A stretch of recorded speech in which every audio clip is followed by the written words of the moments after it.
عذاب قبر کتنی سخت چیز ہے، اس سے وہی لوگ واقف ہیں جن کے سامنے وہ احادیث ہیں جو عذاب قبر کے بارے میں وارد ہوئی ہے۔ کوئی دن قبر پر ایسا نہیں گزرتا جس میں وہ یہ اعلان نہیں کرتی میں غربت کا گھر ہوں، تنہائی کا گھر ہوں، کیڑے مکوڑوں کا گھر ہوں۔ حضرت عثمان رضی اللہ تعالی عنہ کے بارے میں آتا ہے جب کسی قبر پر تشریف لے جاتے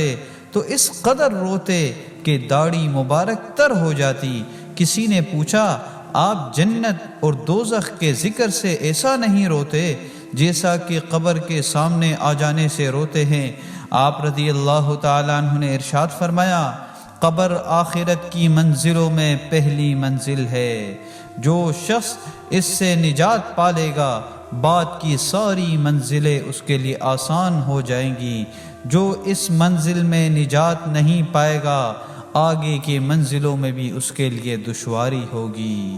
ایسی قبر کے عذاب سے ڈرا کرتے تھے۔ پھر آپ علیہ السلام کا ارشاد کہ میں نے قبر کے منظر سے زیادہ گھبراہٹ والا کوئی منظر نہیں دیکھا۔ حضرت عائشہ رضی اللہ تعالی عنہ فرماتی ہیں آپ علیہ السلام ہر نماز کے بعد قبر کے عذاب سے پناہ مانگا کرتے تھے۔ اور ایک روایت کے اندر آتا ہے حضرت زید رضی اللہ تعالی عنہ ارشاد فرماتے ہیں کہ حضور صلی اللہ علیہ وسلم نے ارشاد فرمایا مجھے یہ اندیشہ ہے کہ تم ڈر اور خوف کی وجہ سے مردوں کا دفن کرنا چھوڑ دو گے، ورنہ میں اس کی دعا کرتا کہ اللہ جل شانہ تمہیں بھی عذاب قبر سنا دے، کہ قبر کی عذاب کی وجہ سے ایسا سخت عذاب ہے کہ تم مردوں کو دفنانا چھوڑ دو گے۔ اللہ تبارک و تعالی سب کو امان میں رکھے۔ اور قبر کے عذاب سے نجات انسان کیسے حاصل کرے؟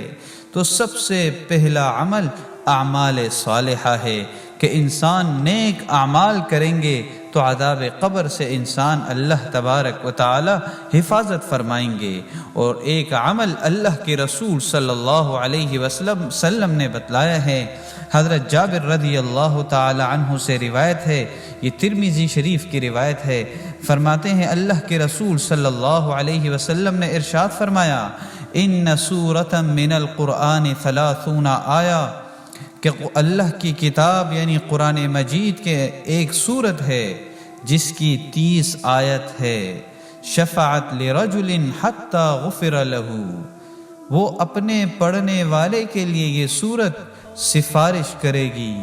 اور ایسی سفارش کرے گی حتی غفر لہ،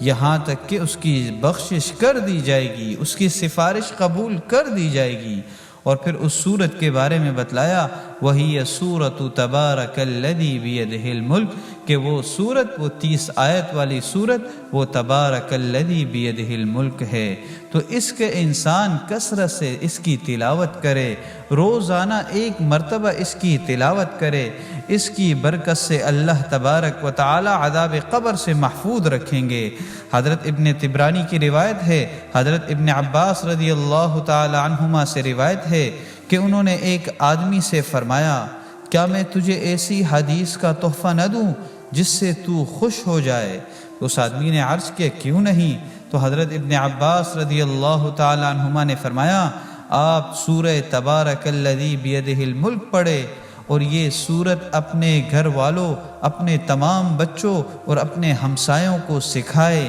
اس لیے کہ یہ سورت عذاب قبر سے بچانے والی ہے،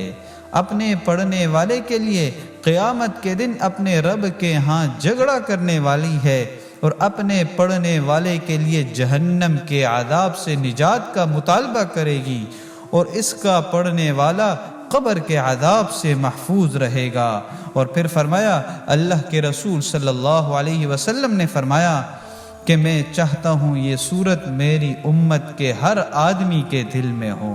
تو آپ علیہ السلام کی چاہت بھی تھی ہم اپنا عمل یہ بنائیں کہ روزانہ سورہ ملک کی تلاوت کیا کرے، رات کو سونے سے پہلے جب تک یہ عمل نہ ہو انسان اپنی زندگی کا حصہ بنا لے۔ اور آپ علیہ السلام کی چاہت بھی تھی ہر آدمی اسے سیکھ بھی لے، اپنے دل کے اندر جو آپ علیہ السلام کی چاہت تھی کہ میرے ہر امتی کے دل میں یہ صورت ہو۔ اللہ تبارک و تعالی ہم سب کو عذاب قبر سے محفوظ رکھے۔